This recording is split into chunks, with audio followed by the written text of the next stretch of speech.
Absolutely dire situation. Let's get a response from our Health Minister, Dr. Zweli Mkhize.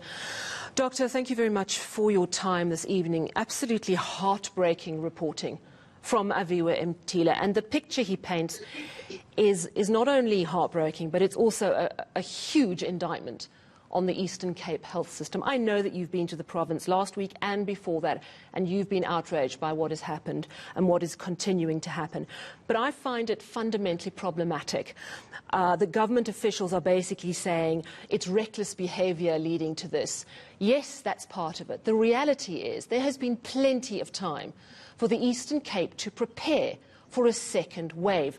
We now have doctors saying 80% of the people who go to ventilation and ICUs, we lose them.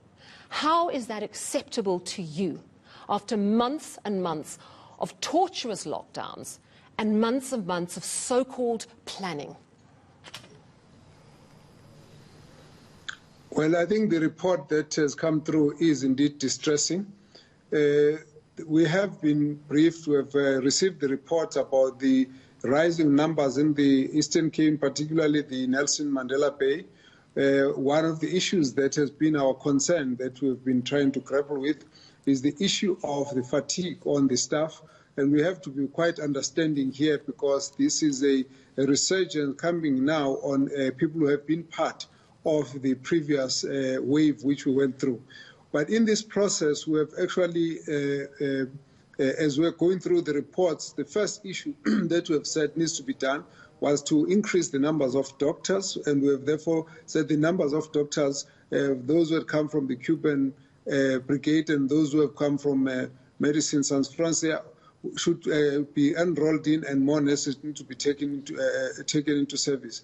As I'm going in there, I'm going to be having a look in terms of what has since happened then, because the numbers of patients who are coming in, what we've noticed is that there's a bad distribution. Where people are going is not where all the beds are. So we had actually said there must be provision for patients to be moved to some of the areas. Some of the hospitals have had additional oxygen points, but when there's a pressure, there has to be a system. We ran a system before that was looking at the bed availability, which means that where there's a challenge of beds, particularly for observation of the patients, then they need to actually open up additional space in the form of triage tents and then also move patients to the nearby hospitals. So we will be going into all of that to see what has happened, although we are aware the numbers have been increasing and that there are areas where still the hospitals the hospital beds are not all occupied. So it's this redistribution that needs to be worked on very quickly. Look, I appreciate that you are trying to do something very quickly. The reality is the Eastern Cape health system has been utterly disastrous for years, if not decades. A little earlier, I spoke to Mark Hayward, of course, well-known health activist and also now journalist with the Daily Maverick. And this is what he had to say about the situation in the Eastern Cape. And I want you to take a listen to this. People are suffering and people are dying who do not need to suffer and die. I mean, I would draw a parallel here with the Life Esidimeni disaster. Those were preventable deaths. These are, again, preventable deaths which are taking place largely as a result of negligence, mismanagement, and corruption. Civil society has been drawing attention to the Eastern Cape in particular for a decade. 5 years ago, we published a report, I was at Section 27 then, called Death and Dying in the Eastern Cape. And everything I've just heard your reporters talk about, oxygen shortages, shortages of ambulances, shortages of personnel and critical staff, problems with infection control, all of that was evident in 2015. That report went right in front of the nose of then Minister Aaron Motsoaledi, who promised action. And yet 5 years later, it's clear that very little action has actually taken place. So it's terribly shocking. 5 years ago, the issues of oxygen and problems in the Eastern Cape were put right before the then health minister. And as Mark Hayward said, they do not need to suffer and die. These are preventable deaths.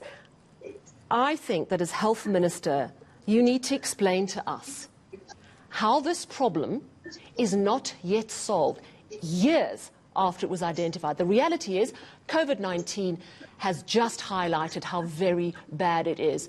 But the government has to answer why this has not been dealt with. These are poor people. These are people who don't have the ability to always access and speak up. This is outrageous, surely, Minister. Well, there are two issues which I think we must try and separate. The first one is that in terms of the requirements for COVID-19, a lot has been done in the past few months to increase the numbers of beds, and as I said, the problem of distribution Minister, is a challenge. I just have to challenge you on that. Can I just no, now? And I'll tell you why not. Because we have got a doctor saying 80% of people on ventilators die in the Eastern Cape. We shouldn't have that many people dying, not when we know so much about COVID. Well, the first issue is that more ventilators have been brought into the area, and I've said, let me go and have a look at it, because the question of redistribution is what was discussed when I was there last week, and therefore I want to see what is still the problem, because it shouldn't be happening. Secondly, the numbers of beds, as I've said, a number of hospitals where there's pressure means that people have to be moved to other areas. The issue that Mark Haywood is talking about is true, but it's actually a historical issue of the underfunding over the number of years. So most of the hospitals do have the issue of infrastructure, and we can't behave as though we are surprised that there is a problem of infrastructure. When there's a cutting of the budget, when there are inadequate resources, somewhere something suffers. That's why we actually had to fill in a number of new posts now, when in fact over the years those posts have been frozen. So these are some of the challenges that you get when we have to try and balance on issues of resource constraints. Sure, I hear you. But why are we cutting budgets? I know that times are tough, but why on earth are we cutting budgets in health, but we are still able to put over 10 billion rand to saving SAA? We are still able to put retrenchments at the SABC on hold while we consider if we should cut jobs to a bloated management system at the national broadcaster. It is an issue of priorities. And I'm just wondering, have you lost the fight that you can't absolutely demand more money than you have to bring in the staff that are so desperately needed, not just for a few months, but permanently? The COVID, the readjusted budget was actually prioritizing health and COVID. That's why we were able to find additional posts to be employed.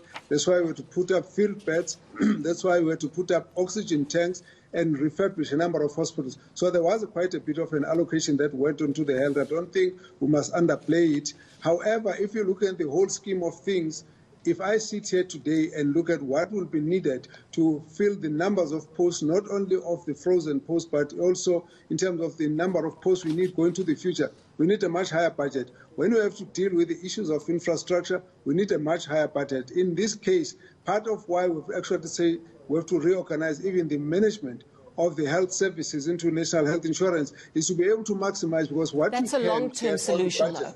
That's a long-term solution. I'm talking about people dying in hospital tonight as well. But I'm also talking about people in the Eastern Cape not being looked after. You know, here in Gauteng, we've got Nasrec. That's a potential field hospital that can be activated if we get a second wave. In the Eastern Cape, they don't seem to have any of that. No, they do. They do. They do have a VW. A hospital, VW, which was sponsored by VW, 1,500 beds. At this moment, it's only got about 300 patients. And that's what I'm trying to talk about, to say there are beds. And I went to Livingston, they put up additional beds. I went to Doranginza, there were new additional beds. I went in there were new nurses who had been brought onto the service. The problem is, in the pressure of the patients come, the management needs to look at how to redistribute so that where there are oxygen tanks, where there are oxygen points. When I was in Doranginza, the doctors were telling me we now got more points than we had before.